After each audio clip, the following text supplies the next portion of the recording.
대자대배 아들로 사는가 금상에도 열애선대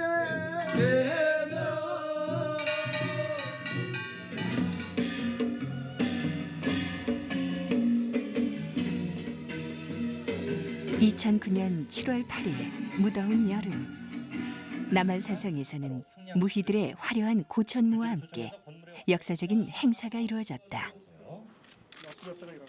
행궁하궐 보건공사의 서막을 알리는 상냥식이 그것이다. 병자호란 당시 수치의 현장으로 기억되던 남한산성이 1990년대 중반 이후 새롭게 재평가되면서 민족 자존의 성지이자 문화유산으로 거듭나고 있다.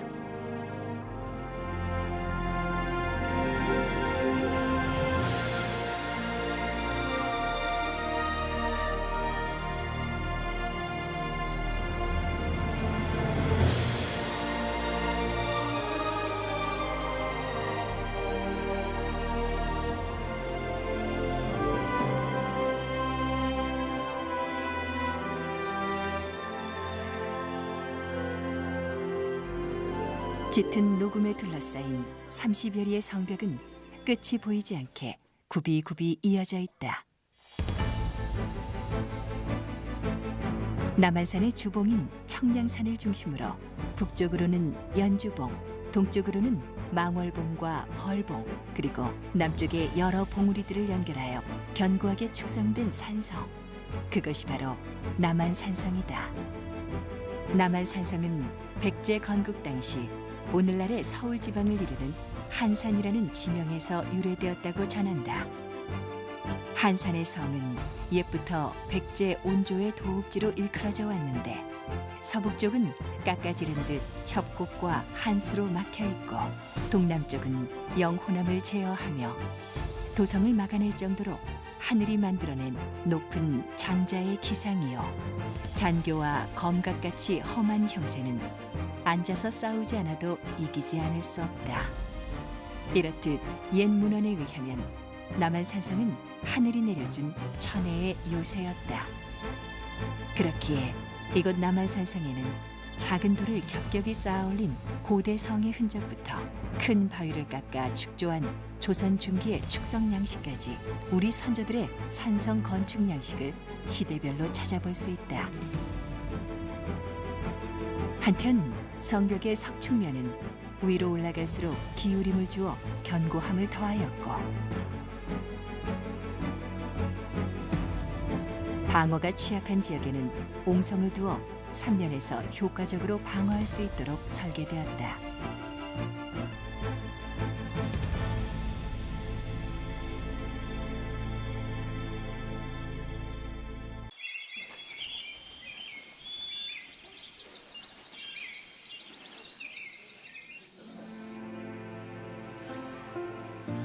대부분의 성곽은 조선 인조 때 세워진 것으로 후금의 침입에 대비하여 시급히 성벽을 쌓으라는 왕명으로 하루가 다르게 성곽이 만들어져 갔다.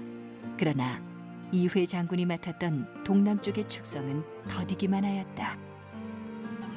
성벽은 기초부터 확실히 서야 한다는 소신으로 완벽을 기해 축성을 했던 이회는 그를 시기한 무리들의 모함에 결국 그 죄를 추궁받았고 급기야 사형대에 올랐다. 그는 처형 당시 내가 죽은 후 매 한 마리가 날아오거든 죄가 없음을 알아달라고 유언했다.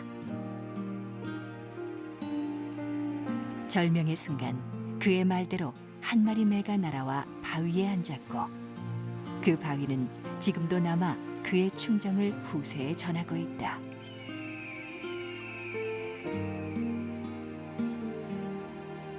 그리고 그가 쌓은 견고한 성벽은 지금도 굳건하게 이곳 남한산성을 지키고 있다. 또한 남한산성의 축조에는 전국 각지에서 모인 승려들의 노력을 결코 빼놓을 수 없다. 산성 축조와 더불어 군사 활동까지 담당한 그들은 조선 팔도를 상징하는 8곳의 사찰에 머물렀는데 이 중 유일하게 보존되어 있는 곳이 바로 장경사다. 또한 망월사는 8곳의 사찰을 감독하고 지휘했던 곳으로 태조 이성계가 조선 건국 시기에 한양의 장의사를 허물고 불상, 금자, 화엄경 등을 이곳으로 옮겨와 지었다고 전해진다. 나머지 사찰들은 복원되었거나 일부 석재와 건물의 초석만이 남아있다. 여마의 더위 속에 끊임없이 흘렸을 많은 이들의 땀과 눈물은 이곳의 흙과 돌 하나하나에도 깊게 배어 단 한 번도 적의 침입을 허락한 적 없는 철의 성, 남한산성의 기틀이 되었다.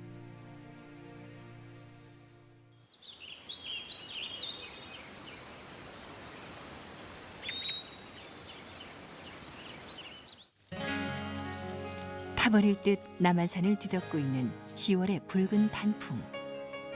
노란 은행나무와 산성의 풍경이 완벽히 어우러진다.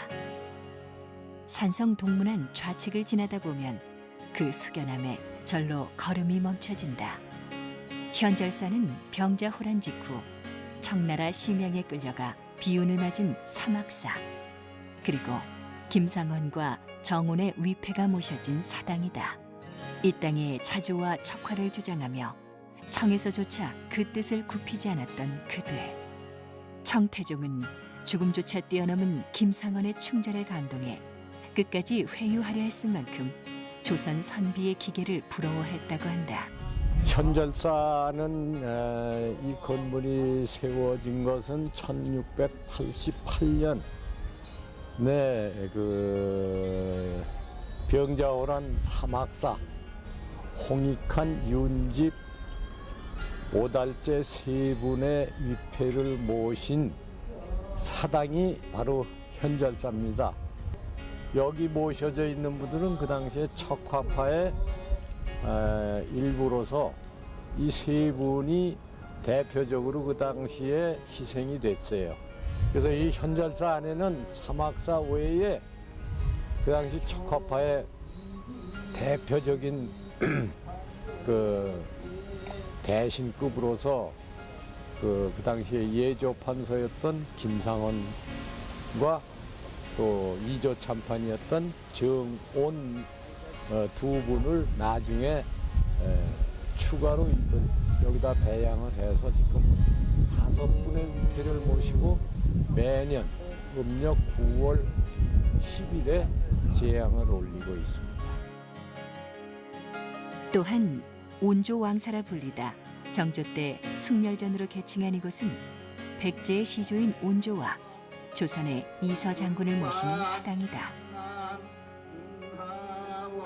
전해지는 이야기에 따르면 인조가 45일 항전 중에 잠시 꿈을 꾸었는데 백제의 시조 온조가 나타나 적군의 침입을 알려주며 그 보답으로 명망 있는 신하와 같이 있기를 청하니 남한 산성을 쌓은 공로자인 이서 장군을 같이 모시게 했다 한다. 숭렬전이라는 것은 백제 시조 온조왕의 위패를 모신 곳인데 병자호란이 끝나고 나서 인조가 이곳에다 온조왕의 사당을 짓게 돼가지고 그 입자계로 옮길 때 그 직산에 있던 위패까지 이리로 모시고 와서 여기다가 말하자면 이전이 된 거예요. 그러다가 그때까지도 이 사후를 뭐라고 그랬느냐 하면은 온조왕 묘 이렇게 했어요. 그랬다가 정조 때 그러니까 숭렬전이라고 이제 전각 이름을 그 사액을 했어요. 그러니까 왕이 현판을 만들어서 내려서 여기다가 지금 현판을 하게 돼서 숭렬전이 된 겁니다. 백제를 창건했던 온조의 불굴의 의지와 이서 장군의 구국정신이 어려있는 숭렬전에는 삼국시대부터 내려온 남한산성의 정통성을 이어 다시는 병자호란과 같은 수모를 겪지 않겠다는 인조의 의지가 담겨있는 곳이다.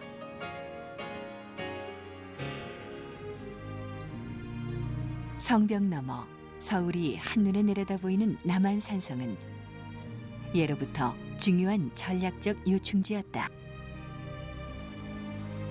삼국사기에 따르면 삼국을 통일한 문무왕이 672년 한산에 주장성을 쌓았다는 기록이 전해진다. 이 주장성은 지금의 남한산성으로 유력시 되고 있으며 2007년 발굴 조사를 통해 발견된 건물지와 성벽이 이 같은 주장을 뒷받침하고 있다. 고려시대인 공민왕 10년에는 홍건족의 침입이 있었는데 왕이 도성을 떠나 피난길에 오르자 광주 인근 백성들이 남한산성에 모여 항전하였다고 고려사는 전하고 있다. 이처럼 남한산성은 삼국시대부터 고려 그리고 조선으로 이어지는 2000년의 시간을 넘어 지금도 민족 역사의 상징으로 기억되고 있다.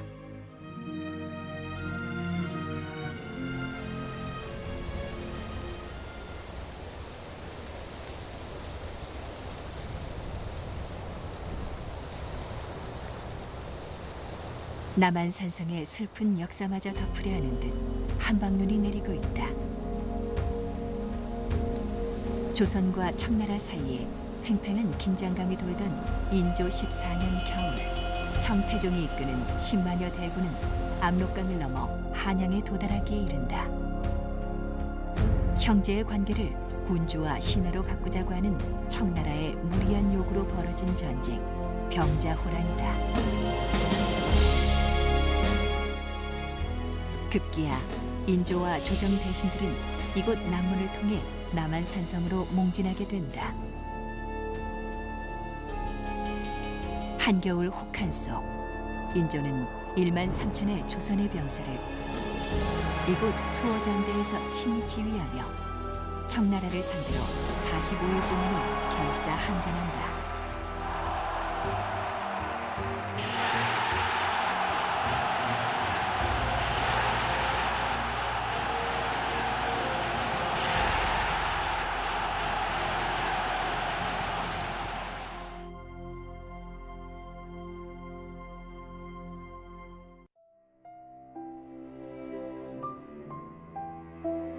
본래 장군이 군대를 지휘하던 곳인 수어장대는 남한산성에 있던 5개의 장대 중 현존하는 유일한 장대로서 성내 건물 중 가장 화려하고 웅장한 위용을 자랑한다. 또한 영조가 명명했다는 무망루 편액은 국난을 되새기며 강한 나라로 거듭나기 위한 굳은 의지의 표현인 것이다. 한 나라의 임금이 자신의 땅에서 적에게 머리를 조아린 반만년 역사상 가장 치욕스러웠던 사건. 지금의 송파구 삼전동에 위치해 있는 삼전도비는 당시 가슴 아픈 우리 역사의 한 부분을 떠오르게 한다.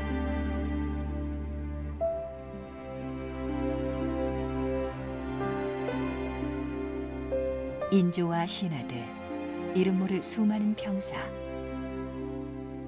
그리고 동탄에 빠진 백성들.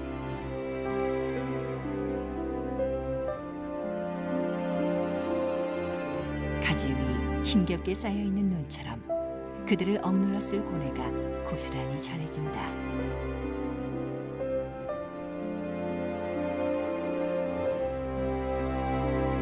잊고 싶은 슬픈 기억, 덮어두고 싶은 역사의 그림자.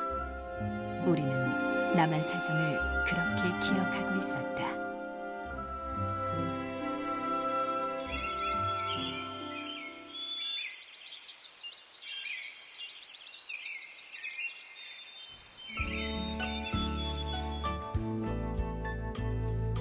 그 어떤 혹독한 겨울이 와도 결국 봄은 오고야 만다.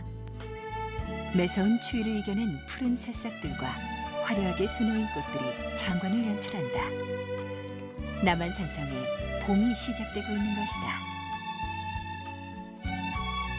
병자호란 이후 부국강성의 기반을 다지고자 했던 많은 왕들은 이곳 남한산성을 자주 찾았다. 특히 영조와 정조가 북벌을 도모했던 효종의 능에 참배 후 항상 이곳에 들렸다고 한다.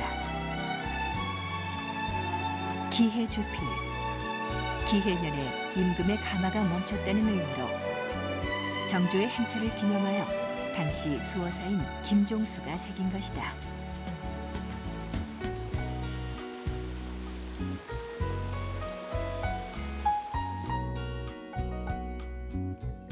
또한 무기 제작의 사물을 관장한 곳인 침궤죠. 침궤는 검을 베고 잔다는 뜻으로 당시 조상들의 유비무한 정신을 엿볼 수 있다. 연무관은 성을 지키는 군사들을 훈련시켰던 곳으로 지금은 철저한 고증을 통해 복원 중에 있다. 이처럼 남한산성 곳곳에는 군사력을 키워 국난에 대비하려 한 여러 흔적들이 남아있다. 한편 많은 역사적 건축물과 이야기를 간직한 이곳 남한산성에는 복원이 한창 진행 중인 행궁을 볼 수 있다. 총 3단 227칸에 이르는 거대한 규모. 광해군 13년에 후금의 침략을 대비하여 만든 이곳은 다른 지역의 행궁보다 규모가 크고 행전과 부속 건물, 누각뿐만 아니라 종묘와 사직을 봉헌할 모든 격식을 갖춘 유일한 곳으로 유사시를 대비한 예비 수도의 역할을 해왔다. 남한산성의 행궁은 곧 민족의 혼과 정신을 담은 조선의 궁을 그대로 옮겨놓은 성소였다.